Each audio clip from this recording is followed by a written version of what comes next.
You are listening to the Horse Radio Network, part of the Equine Network family. This is episode 177 of the Healthy Critters Radio on the Horse Radio Network. Healthy Critters Radio is brought to you by BioStar US. Find them online at biostarus.com. On today's show, we share our favorite topicals for horses. Critter of the show is the Great Pyrenees.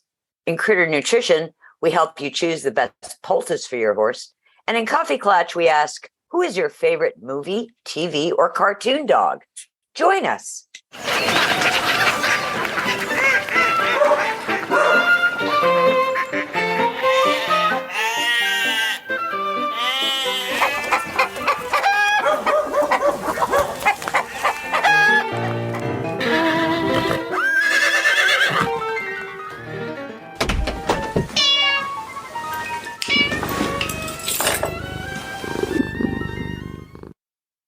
Hi, I'm Tigger. And I'm Patty. And this is Coach Jen. Thanks for joining us again here on Healthy Critters Radio, where we get together along about twice a month and chit-chat about all things healthy and critter. So how are you ladies doing? Haven't talked to you in a little bit. Patty, you were absent last time. Yes. I was. I think I was traveling back from being in Florida for 3 months. Being in Florida for We 3 are all- months. Yeah. And yes, Tigger got home a little bit before you. Yep. And Yes. Hedwig, the world's only podcasting Pomeranian dog, had gotten back by the time we did last show. So she was on as well. So you were the only absentee. Mm-hmm. So now it's that you true. are home from Wellington World, this is where we catch up and chit chat in the show. And sometimes the ladies don't come equipped with a topic. And when they do that, 99.9. yeah, when they do that, I get to create the topic. Ha ha ha. So Patty, when you get back after Wellington, do your competition horses get what you might call a proper vacation? Do they take a break from competing, or do they just roll right into springtime? Well, I feel like each year it's been a little bit different over the last couple seasons, but this year we actually got home and hit the ground running. We just got back from a horse show last weekend, so they get a little bit of time off, but I don't like to let them down too much, because if it gets as hot as it was last year, I'd rather keep them up for a bit and then let them off a little bit through the summer, because last year was really hard. So we'll do a couple shows this spring and then back. So because you're in Texas, right? Yes. Yes. So that makes sense. You come home, the springtime in Wellington is starting to heat up in Florida. You get back to Texas, the weather's still reasonable. So it makes sense to continue into the spring season. And then once the weather gets unbearable in Texas through the summer months, that's when you give them their break. Yeah. And I mean, and I'm a big believer in keeping them moving, because I think, keeping them moving keeps them sound. I mean, I don't work them more than probably 20 or 25 minutes in the summer, but that I'm using last year, because that was epically horrible. It was over 100 for 1,600 days, even though there's less. But yeah, I mean, I still ride them, or I'll tack walk them, or I'll take them for trail rides, or, do something different and fun. But I don't give them, I very rarely give them like a week off at a time. I'll give them a couple days at a shot, but not that long of a time. So Tigger, when you get back from Wellington each year, you're not competing, but you are working just as hard as the competitors are for BioStar US. Yep. Do you prefer to take a break when you get back, or do you prefer to just, like Patty said, hit the ground running and jump right back into it? Oh no. I have a week of recovery. Yeah. Have to let your brain settle down and reboot. Brain and body. I mean, the drive is brutal. Mm-hmm. And I need to get back into the swing of the farm and kind of get my equilibrium back, because Wellington is so different from farm life in Virginia that I need to get into the pace of the farm and my re-entry time. So Wellington, for anybody who's not been there, Wellington is kind of the catch-all phrase. High octane. It's high place. octane, and it is not a rural horse area like most of us would associate. It's smack in the middle of Subdivision Central. It is one retirement community, golf course, hotel, you name it. It is a city except for the high rises. And in the smack in the middle of it is this competition ground, which is literally a city as well. So it is very much a city high energy vibe and competitive to boot. So that makes sense that when you get back home, you have to really kind of reset your decompress your clock a little bit. Yeah. So Patty, when your horses get home, do they do a bit of a sigh of relief? Oh, we're home where it's not, where we can chill, or do they miss the hubbub? Or is it different for each horse? I think I try very hard to pick places where we stay for the winter that the horses can be out as long as they want, which is something, I think the biggest thing they enjoy when they get home is being able to stay out all the time, until it gets hot. But, I think so. But I also think that, like my young horse, he loves just interaction and watching, he just likes being around other people and other horses. So I think that he actually misses being around the hubbub. But it's hard to tell with the other ones. I think they're just all happy to be able to be out and turned out for, longer periods of time. They get to be a country mouse again instead of a city mouse. Yeah. Yeah. Yeah. Yeah. Yeah. Well, we were in such a nice area that we could go hacking out. We were right on the end of the Wellington Preserve, so which is one of the reasons why we picked that particular place. So we were on a 15-acre farm, which is quite unusual. That's huge for Wellington. That's a huge farm. Yeah. Yeah. So it was really nice to be able to, hack all over. Yeah. Interesting. So cool. So everybody's back home, safe and sound. Yep. Yep. So everybody's taking a deep breath, and now we're back into it again. Yeah. Yes. Exactly. And today's round table topic, our favorite topicals for horses. What inspired this topic, Tigger? I was going through my assorted supplies in my tack room. Yeah. And cleaning out the expired products. Yeah. You gotta do that. And it just made me, think about the stuff that I used to use. And then I thought, well, this would be a really good topic because, there are newer products on the market. I mean, I had an old jug of Vetrolin. Oh, wow. Oh, my gosh. Yes. That smell is so distinctive. It's so distinctive. So I just thought it would be a good thing to, especially since Patty and you are, way more up to date on it than I am. I just base on what I see in tack rooms as popular items. So the one I see the most of is Soar No More these days. Interesting. Absolutely. Yeah. Interesting. That's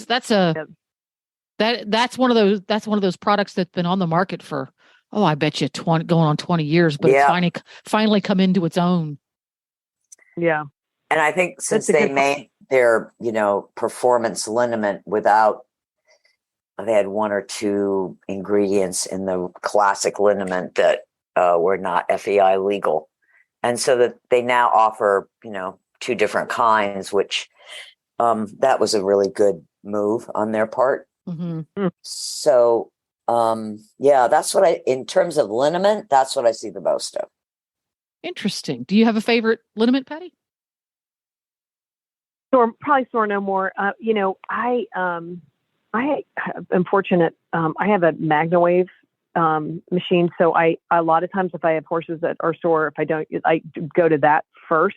So So I'd say, which isn't a topical, but I'd say go to that. And if I need, something different, I pretty much would say Sornomore. I love the smell of Vetrolin. It just reminds me of growing. What about beagle oil? Oh, I had it. I mean, there was hardly anything left in it, but I did have a bottle of beagle oil. I loved beagle oil. Yeah. I always thought beagle oil was the best. Back in the day when I was competing heavily, it was either beagle oil or Vetrolin. Those were the two top that everybody used. And I always despised the smell of Vetrolin. And I always loved the smell of beagle oil. Yes. It's so distinctive. And I always found it icky. I just don't like the smell of it. Interesting. Yeah. But I love beagle oil. I used to dilute beagle oil and just put it all over the horse. Me too. Oh yeah. You put a big old squirt of that in a bucket of water. Yeah. Yep. Yeah. How about poultices? I can't tell you the last time I had to use a poultice. Yay. Yeah. Same here. Thank goodness. But I mean, I don't think I bought poultice in, I don't know how many years. I think we had to use it. There was some here in the barn here, and it was a Sornomore one. But I mean, I can't even remember what was the name of the normal stuff, the normal poultice that Uptight. Everybody used Uptight. Yes. Yeah. That back in the day. Yeah. Yep. Or Finish Line. When I lived in Kentucky, people would buy the Finish Line brand by the 5-gallon bucket. Yeah. And don't forget Animal Lintex. Oh yeah. Well, okay. That's true. Now here I just said all of that, and I used more Animal Lintex this past season. Well, Tigger, explain what Animal Lintex is, because people who are not in English discipline, competitive, heavy parts of the universe might not have ever met an Animal Lintex. It's a poultice dressing. It's really kind of cool. It's cotton impregnated with an antiseptic and a poulticing agent. So if you can imagine a few layers of polyestery, cottony looking stuff like you would put inside of a quilt if you were a quilt maker. Yep. But like you said, it's impregnated with a powdered antiseptic poultice. Yeah. And then you moisten it. Yeah. And then you slap it on whatever section you want to put it on. And what's really cool is you can use it hot or you can use it cold. Yeah. Mm-hmm. It goes either way. And did you know that it's made in the United Kingdom? Yep. I did not know that. Yep. I remember when I was a youth in Pony Club, all of our learning materials, well, I shouldn't say all, a lot of our learning materials were from the British Pony Club. So a lot of the stuff in there, we looked at it and said, never heard of that because we don't have the same names or the same things here. And they talked about Animal Lintex all the time. None of us in the Pony Club had ever seen one, ever heard of one. We had no idea what it was. And then frankly, the first time I ever met Animal Lintex in the wild was when I moved to Kentucky. In Pennsylvania, the tack stores just didn't carry it. It wasn't a thing. But in Kentucky, it's ubiquitous. It's everywhere down there. So it's really handy if you have a horse that you think it's going to be hard to put it on, because putting real poultice on can be a little tricky if you have a horse that's dancing around and trying to kick your kneecaps off. Or if you have a hoof that you have to just slap it on fast, man. It's so good for abscesses. Yeah. That just is. And it's also good for keeping in your medical kit if you only use poultices in emergencies, for example, abscess, because it keeps it's got an excellent shelf life. And I've learned the hard way that poultice in a bucket, not a great shelf life. It doesn't last 5 years. No. Now, do you sell any of your poultices dry?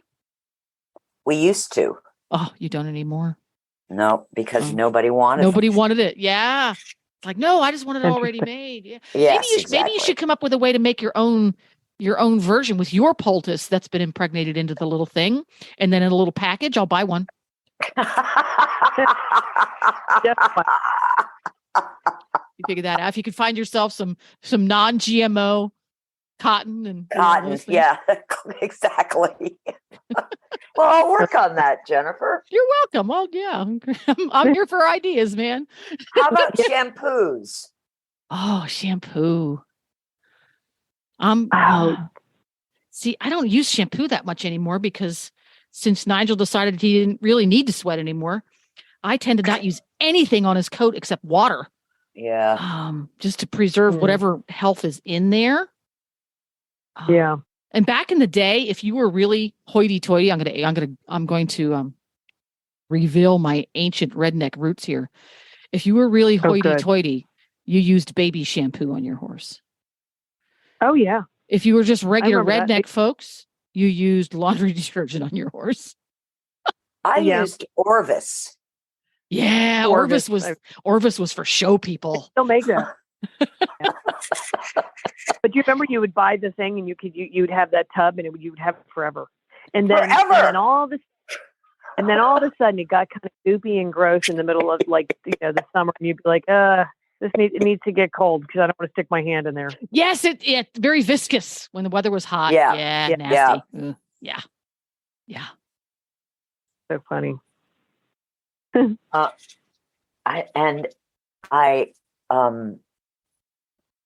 I really got into using apple cider vinegar as a rinse. Oh yeah. Diluted. It was good at keeping the flies away for a short period of time, and I really think it brought out the shine in coats without having to use what's that stuff that made the saddle slide? Oh, Shoshine. Shoshine. Oh my God. Yeah. We used to laugh that the horses would be so slick the flies couldn't land. Yeah. I remember when that came on the market. It was game changing when it first came on the market. It was. And I remember the mistake I made putting it in a tail. Yeah. Yeah. Yeah. And a mane. Yeah. It gets the knots out. You can't braid it, but you cannot braid it.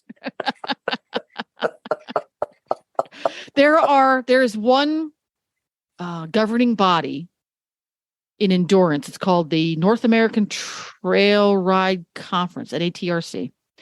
It is an offshoot from AERC, which is the official American endurance conference, that they are the people that go to the FEI level. So if you compete in those, that's how you qualify to ride internationally. The NATRC wanted to tighten the rules a bit, so they moved off and created their own entity. And you're not allowed to use liniment on your horse. There's no Shoshine, there's no hoof oil, there's no beagle oil, nothing. Can you use could you use witch hazel or alcohol? Nope. Wow. Nothing. Yeah, really, really strict rules. You can't even use Shoshine, which I thought was interesting. Yeah, it's very strict. And they have in their rule books, they talk all about why we don't want you to do those things, which I thought was interesting. So it's actually closer to what the FEI would do, because when you start competing at FEI, which is the international level, the restrictions on what you can feed your horse as well as what you can put on your horse become very, very tight, which is why people like Sorno had to make a special formula. Right. Yeah. And ingredients that were in there were perfectly innocuous to your average Joe. Things like arnica. Hello, arnica. But the FEI decided that, nope, sorry, can't have arnica. No, it wasn't arnica. Arnica wasn't the problem. It was calendula.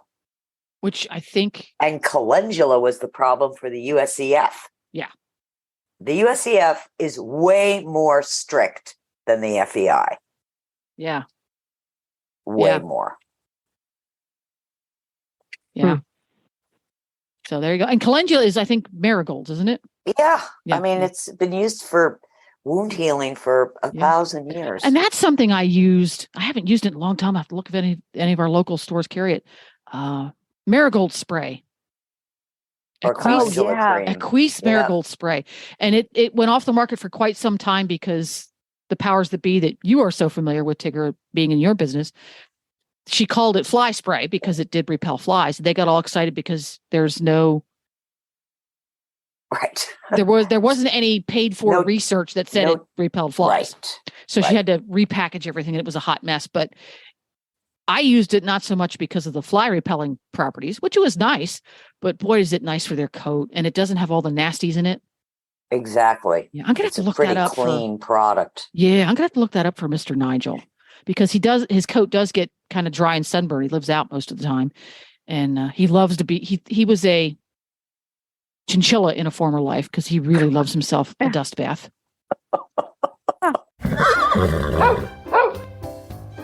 Real horses and real dogs are healthier, perform better, and recover more quickly on real food. That's why BioStar empowers horse and canine owners with 100% whole food nutrition, supplements, and feeding programs. BioStar products are made at their own certified non-GMO facility in Gordonsville, Virginia, using real food ingredients that are raw, freeze-dried, or dehydrated, never cooked, and are free from artificial flavors, colors, soy, corn, wheat, and molasses. The BioStar product line includes a wide range of whole food, horse and dog supplements, treats, and unique artisan poultices that embrace the ancient and traditional uses of clay and plants. Visit biostarus.com today and learn about whole foods and canine and equine nutrition so you can make the best decisions about the care and health of your horses and dogs. That's biostarus.com. Whole food nutrition the way nature intended.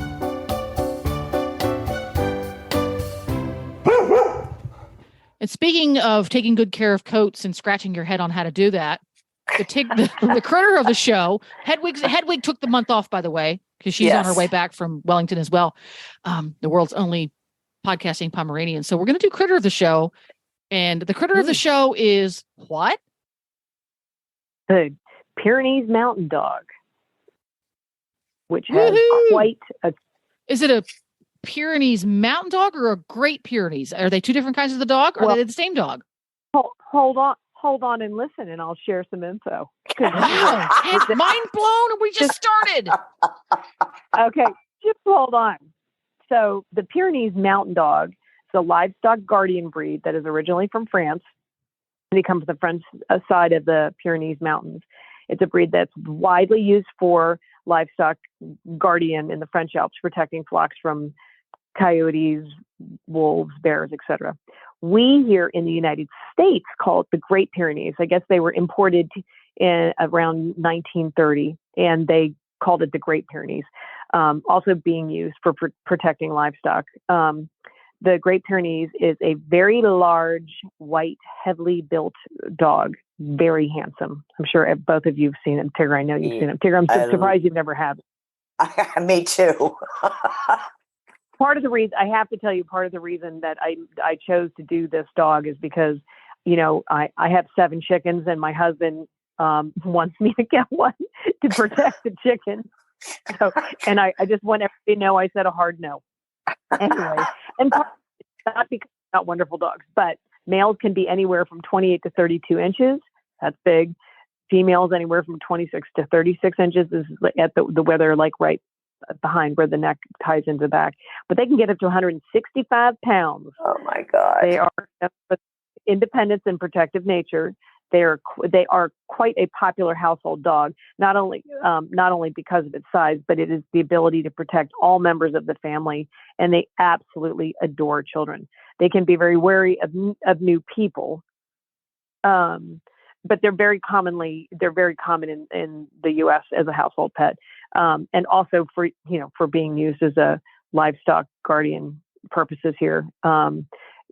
Years ago, Peter had a lease on some in West Texas, and it was 15,000 acres. But there was Pyrenees all over the protecting the head goats and some other stuff. But it's interesting because it was a shorter coated version of a Pyrenees, which I'm not going to get into today. But they're just magnificent dogs and do a great job at protecting livestock.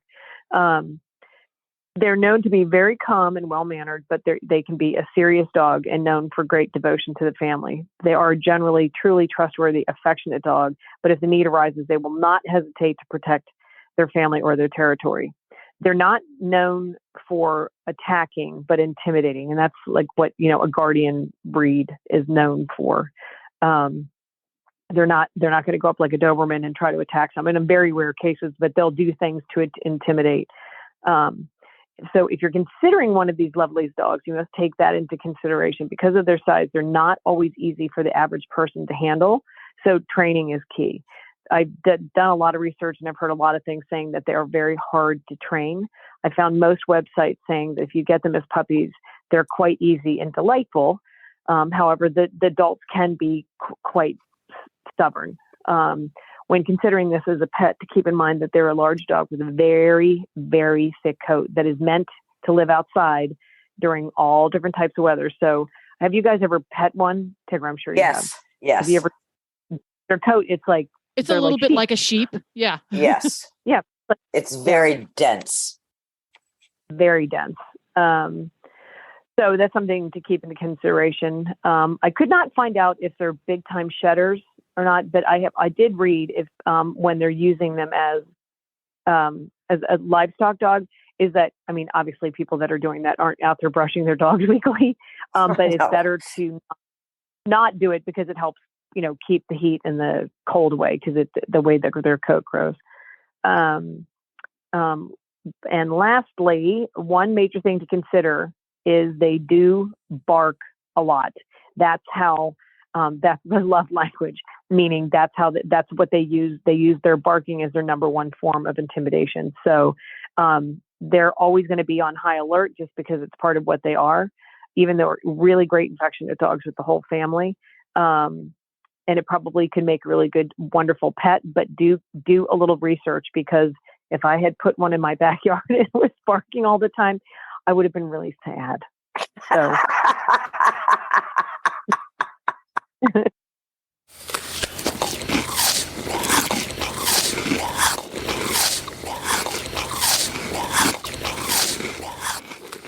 And now we're at Critter Nutrition. And the topic is choosing the best poultice for your horse. Poultices have been used for healing for over thousands of years. In fact, we could consider poultices to be one of the earliest forms of topical medicine. The ancient Egyptians used honey, tree resin, meat, and lard for poultices. The early Chinese dynasties used herbs and foods like carrots, bran, mustard, capsicum, opium, and ginger. American Indians made poultices from clays and added plants, including onions, pumpkins, bloodroot, and red clover. But the most popular poultice used throughout history? Mud. For hundreds of years, horse owners have used mud and clays as poultices for their horses' legs and hooves. How do poultices work? Poultices assist the flow of debris out of an injured area, can help increase circulation, and can help remove excess fluid. This allows fresh tissue fluid to circulate into the area, bringing protective blood cells, nutrients, and oxygen to the site. Clay is clay, isn't it? Most modern commercially available poultices are made with clay. However, not all clays are alike. They also do not all work the same. Some clays absorb, while other clays adsorb, and some clays do both. Absorbing and adsorbing actions of clay. Clays with absorbing properties expand when wet. They act like a sponge to soak up toxins. Common absorbing clays are green Iliac clay, red Moroccan clay, sea clay, bentonite clay, and kaolin clay. Clays with adsorbing properties contain molecules that adhere to the surface of another substance. In essence, adsorbing clays act like a magnet, pulling positively charged toxins to them. Common adsorbing clays are the smectite clay family, including Fuller's Earth, Montmorillonite, and bentonite clay. As you can see, bentonite clay is the clay that can both absorb and adsorb. The art of the poultice. Traditionally, poultices are made by hand. Modern poultices have become commodities that are mass-produced and blended in stainless steel industrial mixers. What's wrong with industrial mixers? Clays with adsorbing properties, the smectite clay family, including bentonite, have an electromagnetic charge that will act on the metal.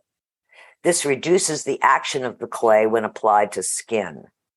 Metal does not render the clay useless, but it does reduce the osmotic benefits. Essential oils and herbs are important cofactors.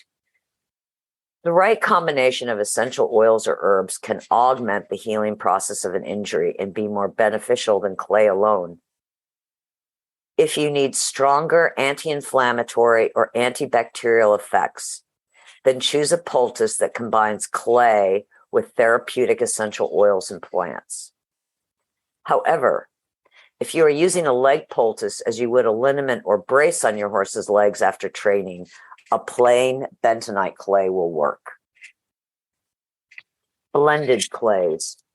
Many premixed commercial poultices for horses provide a single clay, such as bentonite or kaolin.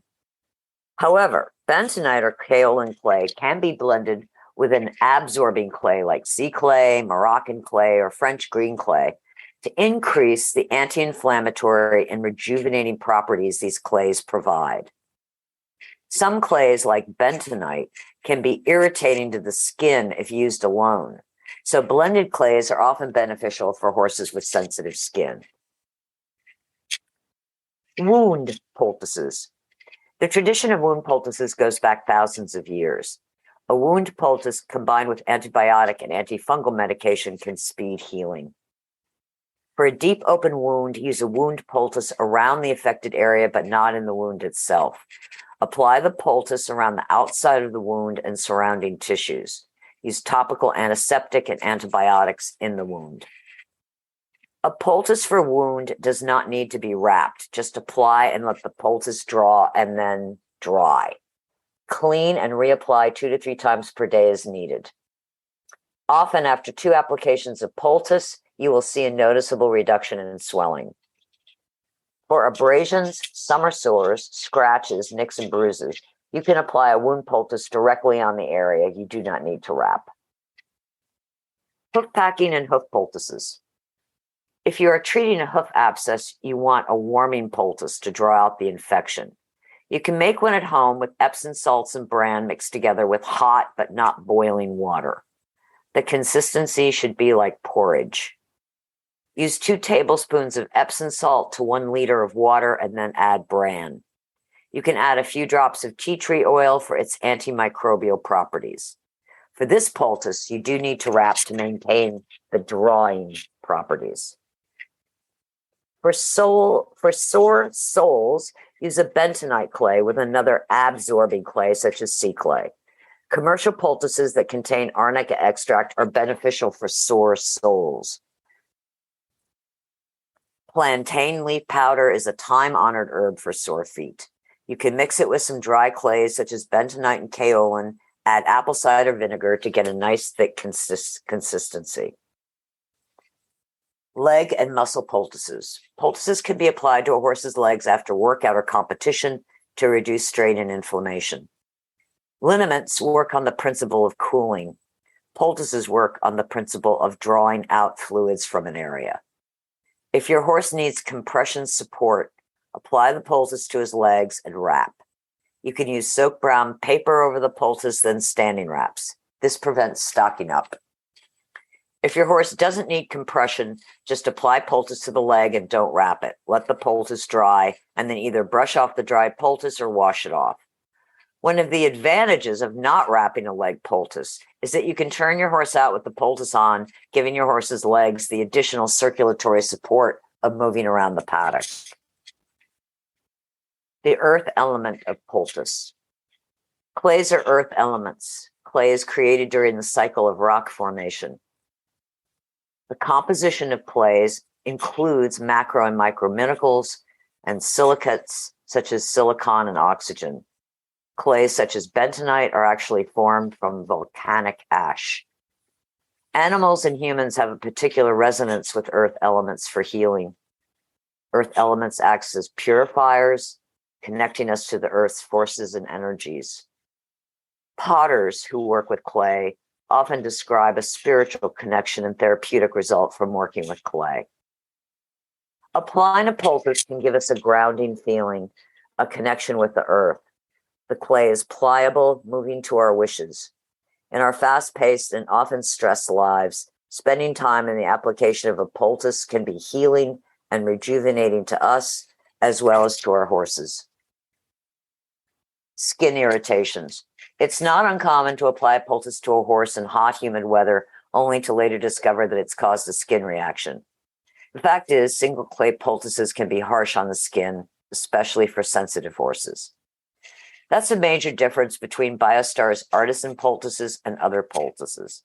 We blend different clays together with apple cider vinegar and emollients, such as coconut and calendula oil, resulting in a poultice that won't cause skin reactions or aggravate skin sensitivities. BioStar's artisan poultices are made by hand without metal implements. We combine a variety of clays for their absorbing and adsorbing properties. BioStar poultices include specific supportive essential oils, plant powders, and apple cider vinegar. These poultices are designed for thin layer application. While a heavy or thick application can be applied, it is not necessary. BioStar's poultices are hoof and sole, Origin LLM, which is for lumbar, limb, and muscles, and our Tremera artisan poultices for wounds, abrasions, stings, hives, scratches, and sores. Okay, important question. Yes.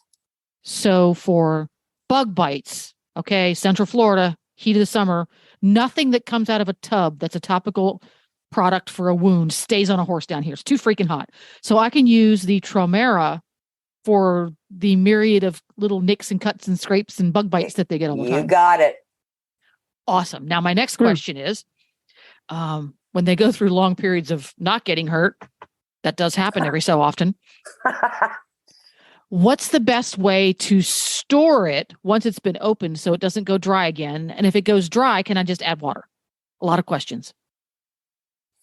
I would be, our poultices don't tend to go super dry. You could certainly, I would add apple cider vinegar or witch hazel or something. Okay, rather than water. Okay. Yeah. If it gets crunchy. All right. One of the things we used to do with regular poultice back in the day is we would put a piece of Glad saran wrap directly on the clay top itself. Is that something that I shouldn't do with this type of poultice? You know what? I don't know the answer. Oh, okay. I think this is what I would suggest. Okay. Get the Tremera, put the saran wrap over it, see what it does to it. If it affects it in a negative way, let us know and we'll just send you another Tremera. We'll do a test. Yeah, we'll do a test. Okay. Because the place where my medicine cabinet lives is not climate controlled. So anything that needs climate controlled actually has to live in the bottom drawer of my office desk. So I have some silver sulfidine spray down there. And well, I would probably, if you were going to just use Tremera for a few days, then after you used it, I would take it back and stuff it back in there. Yeah. All right. Yeah. I can do that. And it comes in a nice handy dandy size. Yes, it does. Rather than it does. It's not a big, heavy bucket. It's not the giant bucket that your grandma's poultice comes pounds. in. Yeah. There we go. So there we go. Tremera, yeah, that's going to work great for boo-boos down here. It'll stick. It will stick. And it doesn't have any of the nasty stuff in it. Nope. I like it. Thanks.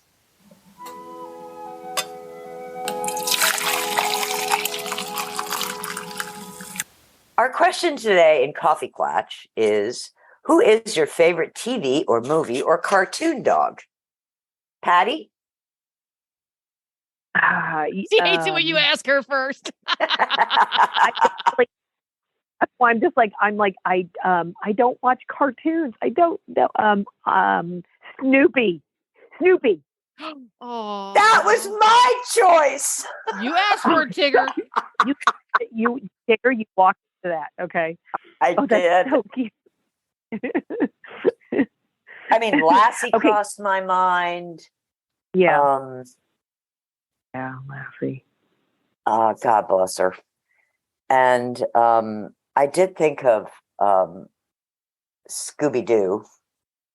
Ruh-roh. Oh yeah. Then I was thinking of Goofy, but Goofy kind of drives me nuts. He's a little too goofy. Yeah.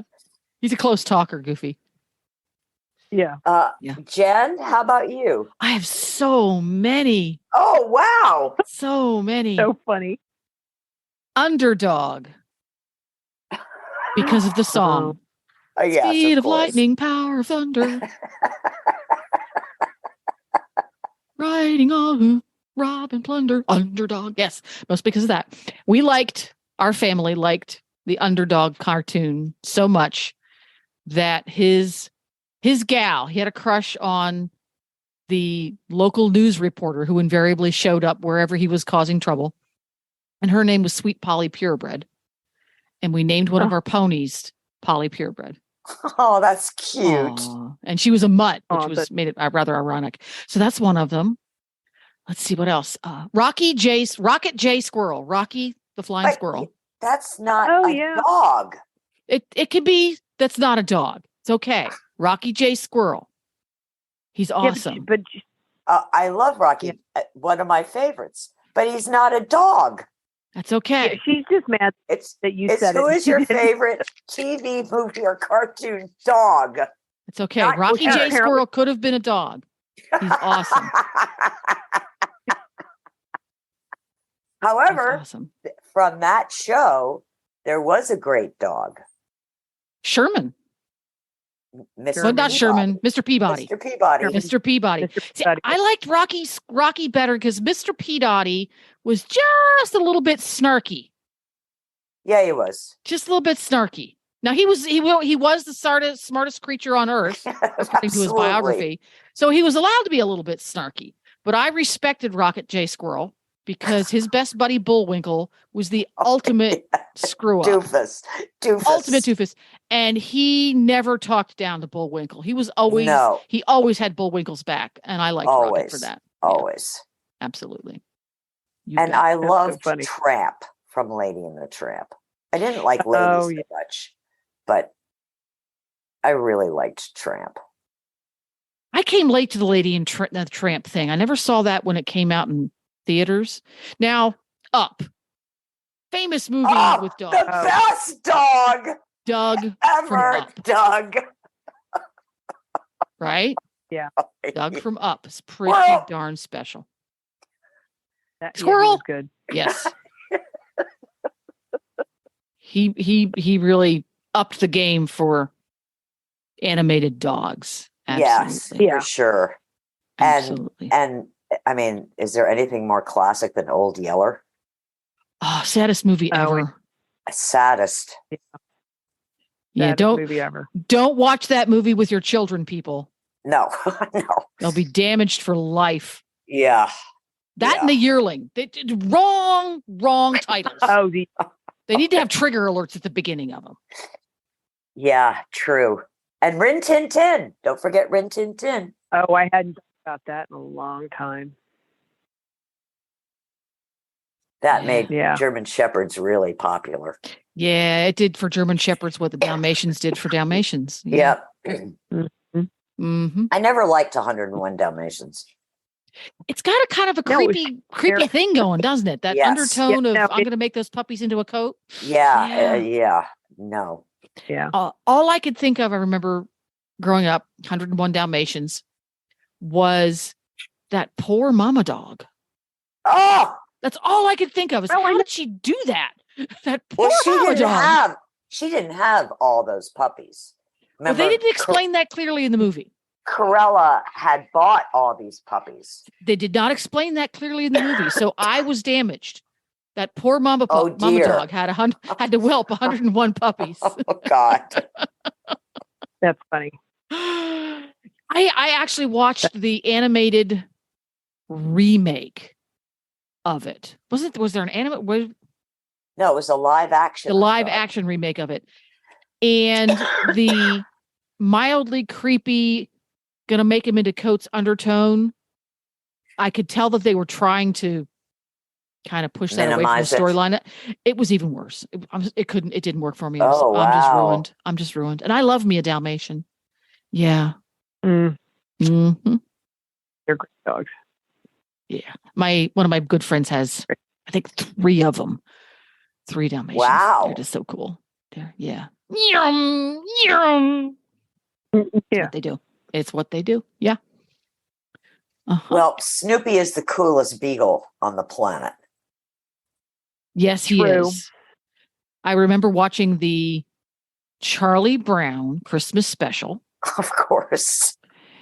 Is it the Charlie? Is it the Charlie? No, it's the Halloween special where he's flying his sup with Camel, right? He's on his doghouse. Well, no, that's Christmas. Is that the Christmas special that he's doing? He's fighting the Red Baron. That's right. He's fighting the Red Baron. I was traumatized by that because I thought he was having a hallucinogenic episode. I kid you not. When I was a kid, at that time, the first time I saw it, my mom was studying abnormal psychology in college, and she would bring her homework home, and we'd talk about it at the kitchen table because that's the way our family works. And I was watching that, and I didn't get that he was dreaming that. It didn't sink in. And I thought he was having kind of a break with reality. I was really worried about poor old Snoopy. You know, my favorite Christmas song is the Buckingham's song about Snoopy and the Red Baron. Absolutely. It's a goodie. It's just as good as Grandma Got Run Over by a Reindeer. It is. Absolutely. Yeah, that's a pretty good one. It's not the earworm that Grandma Got Run Over by a Reindeer. No. It doesn't do that to you. You need to look up a song called Brenda Put Your Bra On. That's speaking of songs, it's a really silly song. Brenda Put Your Have Bra you ever heard On. I've never heard of that. Brenda, but yeah, it's hysterical. Okay, gonna Google that.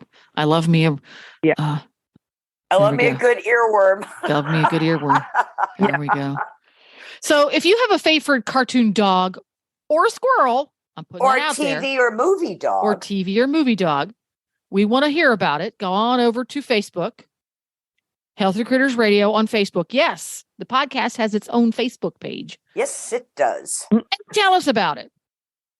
Or if you have a cute dog, put a picture of him up there. We'd love to see it. Yeah. Benji. Mm-hmm. We forgot Benji. Benji. There you go. Benji. Did you know the guy that wrote Benji is a horse guy? No. Didn't know that, did you?